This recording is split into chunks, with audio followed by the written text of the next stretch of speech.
Good morning, happy Friday.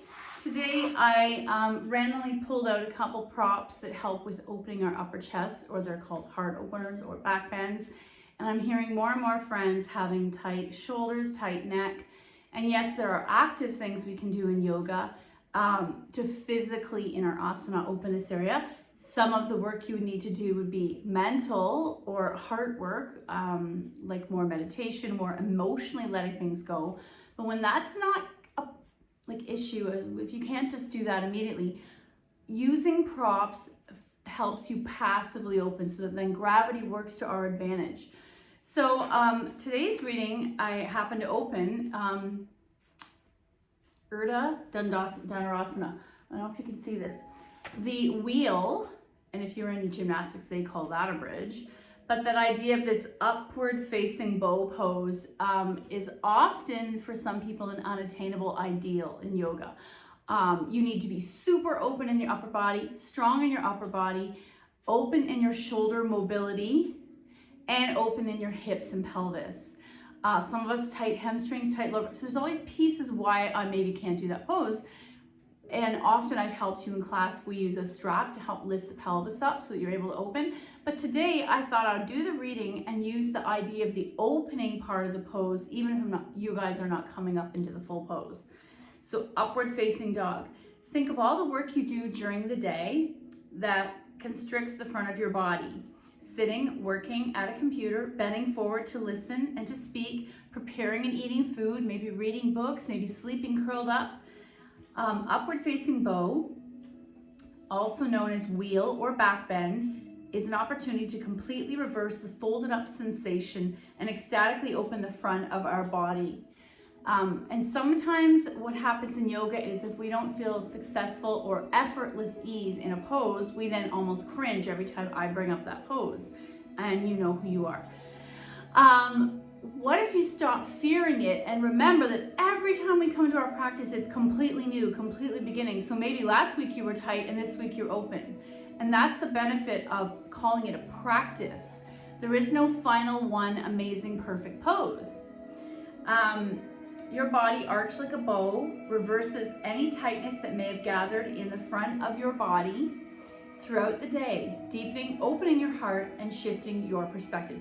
Hey Google, turn music down. So then today's actual reading is called Yoga is Holistic. We throw that word holistic around a lot. Yoga's power resides in its ability to impact our minds, our body, and our heart. So there's that yoking of the three pieces. While we may engage in a predominantly physical practice, the act of joining breath, there's the yoking, to movement that we call yoga creates mental and emotional change as well. And I know, I would say all of you at some point we've spoken about how when you do a physical practice, you might have an emotional opening or a reaction to that pose. And that is physiological, chemical, and some of it is just blind faith, magic. When our bodies feel healthy and vibrant, our minds and our hearts then follow suit. There's that openness, that effortless ease. Inversely, when we feel spacious in our minds and hearts, our bodies are open up as well. Yoga addresses our whole complex self. So that idea that you can come to a yoga class just for a physical workout and not leave somehow mentally or emotionally changed in that moment, it's almost impossible. I know some of my teachers cringe when they hear the word workout. Yoga is a workout. But maybe you could reverse that and call it workout of the mind, workout of the heart. You're loosening that tension that we carry, we don't even realize we carry. So now I have an animal card to find today's inspiration. Hummingbird, oh my gosh, what are the odds I would get lighten up? That's precisely why we're gonna focus on some heart openers and passive back bends. This hummingbird symbolizes joy, and often we equate the physical opening of our heart and our rib cage with mental emotional opening. It's almost impossible to be happy and free and chill when your body is tight and repressed. So let's see, hummingbird, where are you? Hummingbird, joy, lighten up. And maybe today your homework is to make a list of all the things that bring you joy, so that you don't, if you don't have time for a practice, you could weave in different layers of joy or actions of joy into your life without even just doing your class. Have you ever seen images of the laughing Buddha or the laughing Jesus? Well, these spiritual masters and many others knew that life was not to be taken seriously. You just look at a baby, just look at the effortless joy of some animals, a dog. Well, these spiritual masters and many others knew life was not to be taken seriously. Life is very transitory and fleeting, and although we may interpret events in life as solemn, they're usually not that big a deal. Don't take everyday life so seriously. It's meant to be enjoyed.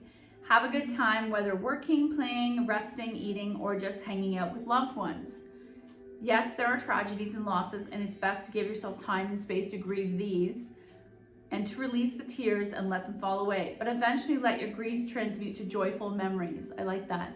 I have a couple friends who are psychologists, and they said in our culture, we almost fear, get tense, loathe when we approach the date of the loved ones we've lost, the anniversary of their death, their birthday, Mother's Day, Father's Day. And one of them helped me. They said, why don't you flip it? Make a list of things that remind you of that missing person and celebrate them on that day. So you're kind of sending out into the universe. Again, you're flipping something into joy.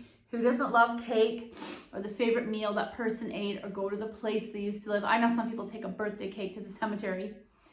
Yes, there are tragedies. Eventually let yourself transmute to joyful memory and warm feelings for what has come before you. There's precious little time on this beautiful planet. Make every moment count, love, and then go and love some more.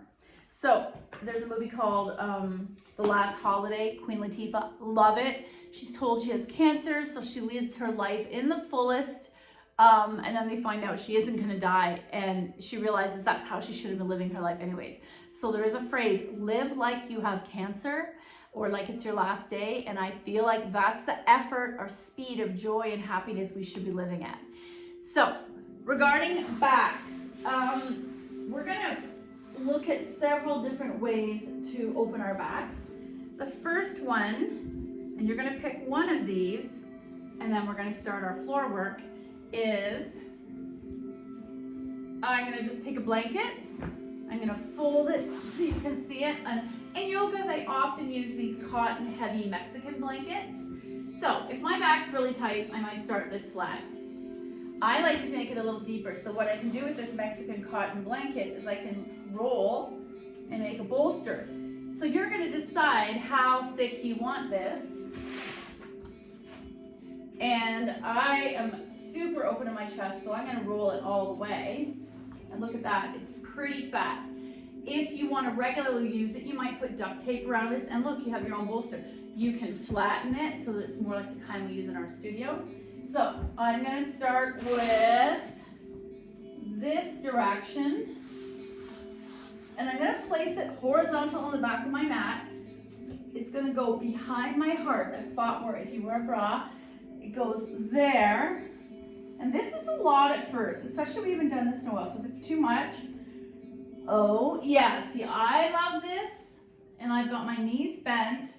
I'm not forcing my lower back down, and I'm going to take my arms out to a soft T. There's this variation. If that's too much, you're going to make it a little smaller. You might do only partially rolled out, and then that's your back bend. So you decide what works for you. Guess what? You can also use this as a seated bolster if you're doing meditation. Another one I have, someone gave me this. It's a super firm, looks like a pool noodle. They cut it in half, or I think you can buy them like this. They bought it super long. She cut it into like 3 or 4 of these. So this is a very low back bend. I'm going to put it behind my heart. Oh, is it ever low? And it's actually more irritating because it's very hard. Once I'm in this pose, I can take the soles of the feet together, knees out to the side. I could take my arms into cactus. You could take your arms behind you. That's a pretty intense back bend. The other direction I can put any of these is the same direction as my spine. So I might take it to the crack of my bum, down to the tailbone, and Slowly lie back on it. Oh, that's super weird. Feels strange. And then my body, kind of my rib cage opens or over it. Arms wide. Again, I'm letting gravity open all this. If there's so much tension here, this is an opening. Some people will put a bag of rice or grains on this flesh between shoulder and breast, sort of your pec area. And I don't love that one. Very hard. The other one, when COVID started, one of my husband's companies gave him this, and it's called a back trainer, back stretcher. You can see it has an adjustable wedge so that you can decide how deep of a curve this is. And now I see these constantly on Instagram. They're really important for people who are on the computer all day with tight upper chests. It looks like a torture device, but it's not. I've seen foam ones, but you can't adjust the size. I like this one. I think they're $14.95 or up to $30 on Amazon. They might even have them at sports stores because I'm seeing them everywhere now. They might have them at Staples. So again, you bring it to your lower back or tailbone, and then I'm going to slowly lay my upper back over it. Yeah, see, this feels more natural and gradual. And I'm just going to lie here.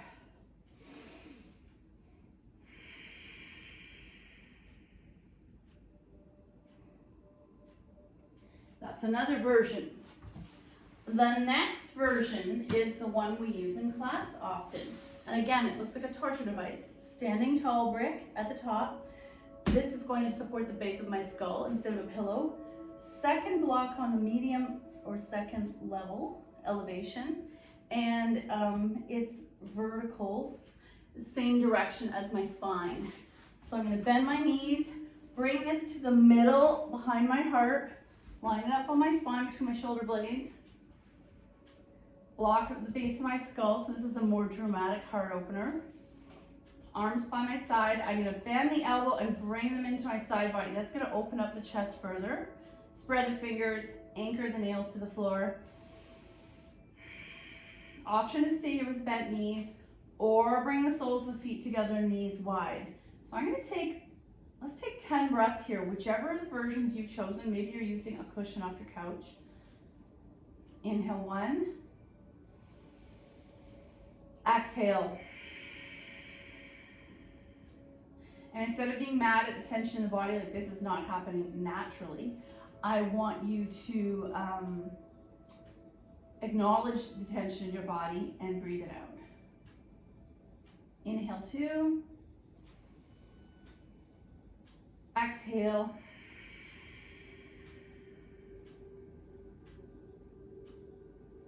Inhale 3. Exhale. And you'll notice in this pose, pelvis is opening, belly and rib cage down here is opening, upper chest is opening, pecs and shoulders are opening, inner hips are opening. Inhale 4. Exhale.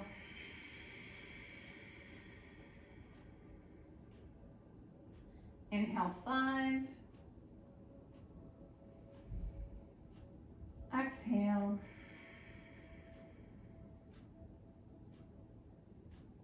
Inhale 6.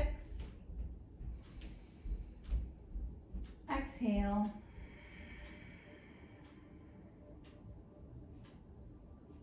Inhale 7. Exhale. Inhale 8. Exhale. Inhale 9. Exhale. Inhale 10. Exhale. Now you can choose to stay here. I'm going to close my legs, press up on my elbows, and take it to a lower level. Flipping it to its lowest level, horizontal now. Oh.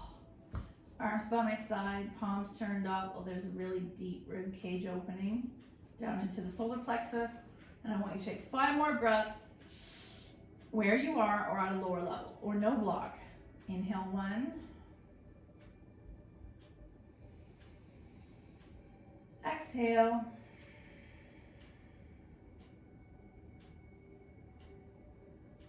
Inhale 2.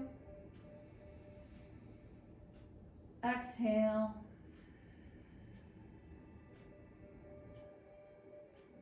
Inhale 3. Exhale.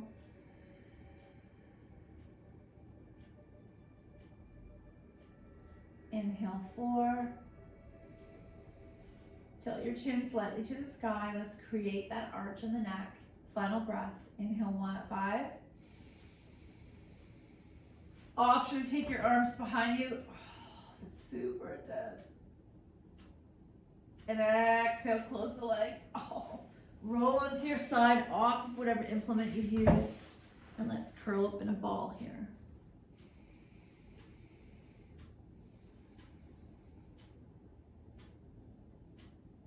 So roll back onto your spine again, knees to chest, little boat.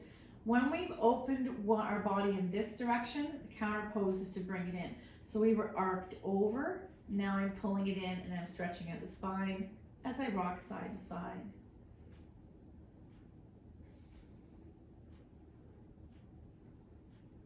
Let's take our knees to the floor on the left, double leg spinal twist, opening the right arm to a T or cactus, keeping your face to the sky or turn and look to the right.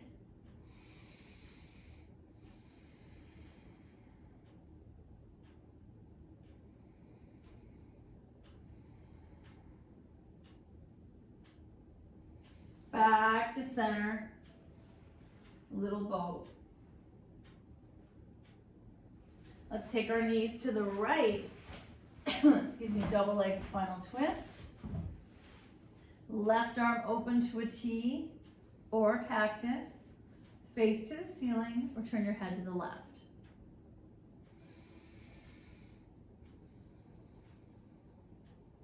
Back to center, little boat or egg beaters. I'm going to take my knees wide, palms to the inner knees, and pause.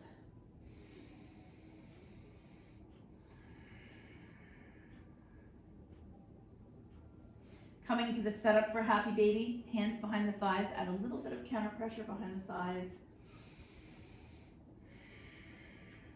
Option to come into setup or full happy baby. 2 breaths, inhale 1, exhale, inhale 2, exhale, soles of the feet together, pause before going any deeper, and then releasing the feet to the mat, knees to the side, arms soft 45, and let's take 5 breaths here, no props. Inhale 1, exhale, inhale 2, exhale, inhale 3, exhale, inhale 4, exhale, and inhale 5, exhale, close the legs, thighs to chest, little boat. Feet in the air, and let's just let our legs dangle for 3 breaths. Maybe you're gonna roll them out if they're tight. Inhale 1, exhale, and I'm doing point and flex and rolling of the ankles. Inhale 2, exhale, and inhale 3, let the legs fall wide. We'll take 2 breaths here. Exhale, inhale 1, exhale, inhale 2, exhale, and close the legs. Let's roll into our side and pause one more time. Fetal position. And press yourself up. We're gonna do a pose that comes up often when I am looking at different physiotherapy pages, and it's a good shoulder opener. It's more active than static. We've been doing a lot of static things to help open the body. So you're gonna come in a tabletop, hand to skull, almost like you're being arrested, and slowly start to open up. So I'm starting with my right hand on the floor, left hand at the base of the skull, first looking down, and you might even stay looking down and move just the elbow back. Oh my gosh, that's tight. Or I might start to twist and try to open my whole chest, elbow and shoulder are stacked. And back to a T, open, and back to a T, open, back to a T, one more time, open, oh my gosh, and release. Extended child's pose. In the extended child's pose, can you slide the hands forward and attempt to bring your chest to the floor? Option to look forward or bring forehead to the mat. And come back up. Let's do the other side. So, tabletop, left hand's gonna stay down, right hand at the base of the skull. This is my tighter side. Open and come back to neutral. Now actually let's stay looking down and just open and close a few times. Start that twist action, and you'll notice the twist is not happening in the shoulders, it's happening all the way down my spine and side body. This time I want to try to take it as open and stacked as possible. Oh my gosh. And back to neutral, and let's do that 5 times. If you're at a desk job, you may find this difficult, which I am. Inhale 1, exhale. Inhale 2, exhale. Inhale 3, exhale, inhale 4, oh my gosh, exhale, last one. Inhale 5, I want you to look up where the elbow is. Undo, extended child's pose.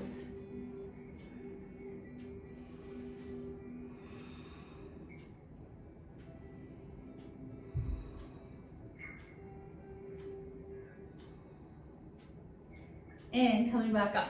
Okay, one more we can do with our blocks on the floor before we switch to some other poses. Whew. Let's take both blocks, lowest level, shoulder width apart, and almost like chiclets. Palms on the blocks. I'm gonna walk my knees back, but my arms are not gonna move. Elevated elbows. Press back. First I'm looking forward, chest to thighs. Option to drop the head. Keep those elbows elevated. Press the floor away. Now, can I bring my bum closer to my heels? Depends on how tight your body is. If you enjoy this, someone in your family can press the lower back a little bit down towards your heels. Your bum to heels. And come back up. If you want to take it deeper, blocks flip into the middle elevation, like little walls. Palms flat on the blocks, don't cup the blocks. Knees press back, belly to thighs, elbows up, drop your head.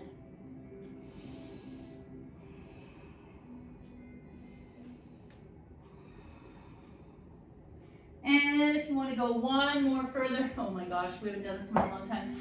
Blocks as high as they go. Let's see how this feels. Palms on the blocks, walk the knees back, belly to thighs. Oh my. Your head might be dangling.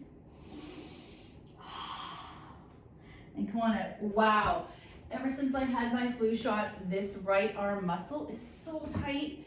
And then when you combine cooking and specifically mouse work on the computer, this muscle is taking a brunt. So I'm going to take it a little deeper. Let's come into Dandasana or staff pose. And what I like about staff pose, it gives your legs and knees a break. Gentle heart opener, but you also have the option to come into other poses like fish.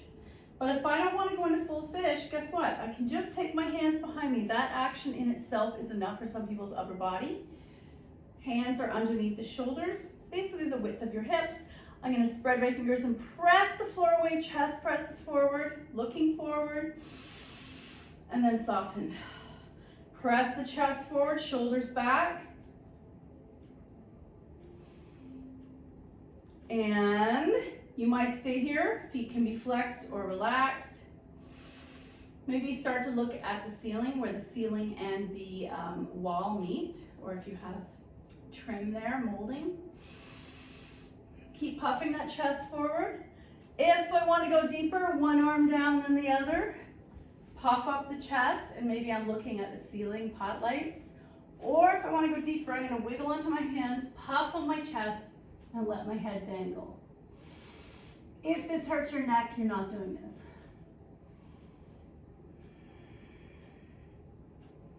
And then come on out. Remember, every pose has a counter pose, so let's come into child's pose, but maybe I'll use my block.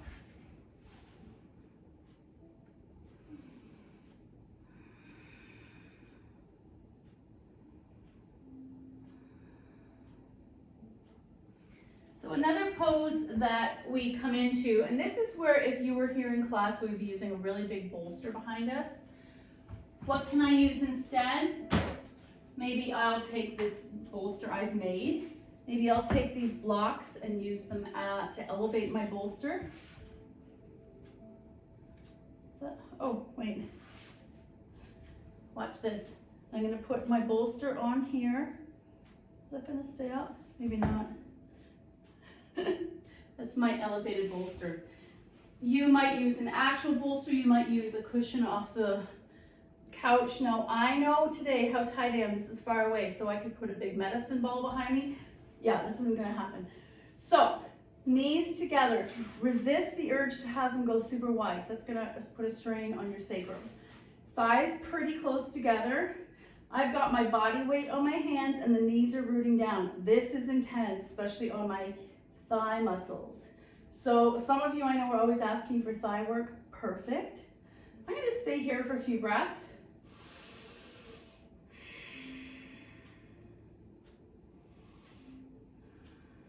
Option to let your head dangle.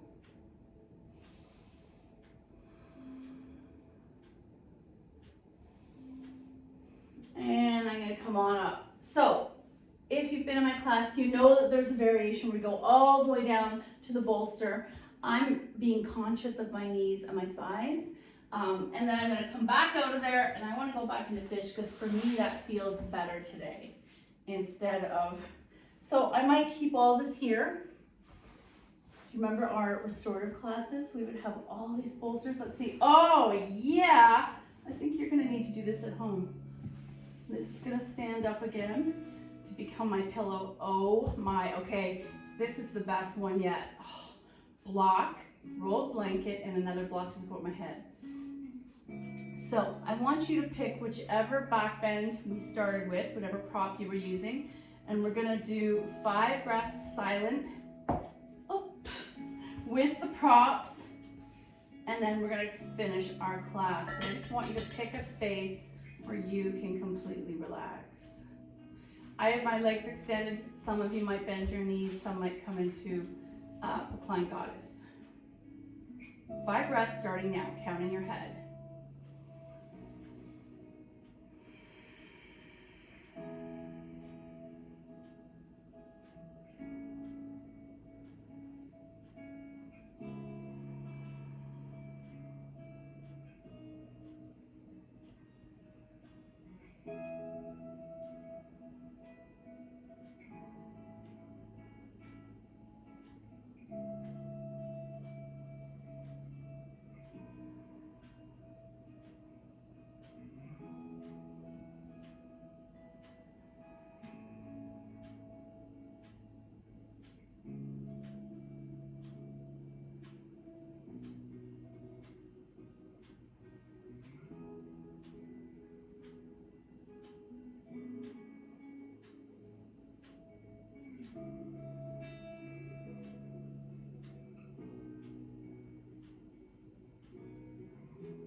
Two more breaths, just for fun.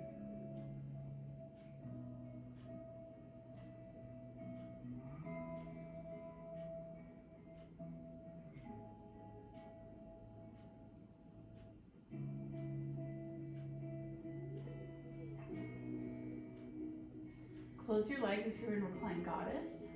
I'm going to roll over onto my side just to get off of these objects. And take 2 breaths in a little fetal position on your side.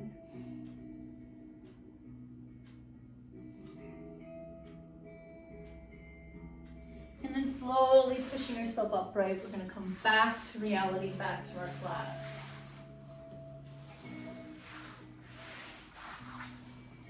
So I don't know about you, but often when I take a restorative class, even though I'm physically doing way less work, I feel just as refreshed. So my teacher was constantly saying less is more, and so it's true. Sometimes doing less gives me the same outcome and I feel amazing afterwards. Let's see. Oh, I like this one. Accept yourself. Really pretty blanket flower. It's in the Echinacea family. Well, there's a time and a place for self-improvement. Today's focus on everything that's already great about you. Let go of who you think you should be and fall madly in love with who you are in this moment. I think this couldn't come at a better time. The first few months after Christmas, we are inundated with images of working out and diets and improving. What's wrong with acceptance is nothing is more zen and in the moment than accepting what we are. As long as you're not on a healthy path to sabotage your happiness, let go of who you think you should be and fall madly in love with who you are in this moment. When you accept yourself exactly as you are, you shift from living for tomorrow to accepting today. And it's funny because the next card that showed up right after that was be present. And today, I kept seeing these quotes about why is there such an influx of anxiety right now and mental health issues. And a lot of it is because we're always worrying about the big picture. We're not present. And it said most of anxiety's cause right now in this world is not being present. So think of presence as a present for yourself. Thank you so much for your effort. Have a beautiful weekend. Namaste.